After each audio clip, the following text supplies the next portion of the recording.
ಓದುತ್ತಿದ್ದೇನೆ. ನಮ್ಮ ಶಾಲೆಯ ಹೆಸರು ಸರ್ಕಾರಿ ಹಿರಿಯ ಪ್ರಾಥಮಿಕ ಶಾಲೆ ನೀರಲಗಿ. ನಾನು ಬಾದಾಮಿಯ ಬಗ್ಗೆ ಕಿರು ಪರಿಚಯ ಮಾಡುತ್ತಿದ್ದೇನೆ.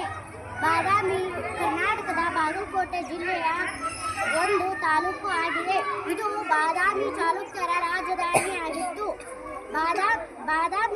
ಬಾದಾಮಿಯನ್ನು ವಾತಾಪಿ ಸಹ ಎಂದು ಕರೆಯುತ್ತಿದ್ದರು. ಬಾದಾಮಿಯಲ್ಲಿ ಕಂಡುಬರುವ ಪ್ರಮುಖ ದೇವಾಲಯಗಳು ಬಾದಾಮಿಯ ಗುಹಾ ದೇವಾಲಯ ಮತ್ತು ಬಾದಾಮಿಯ ಬನಶಂಕರಿ ದೇವಾಲಯ.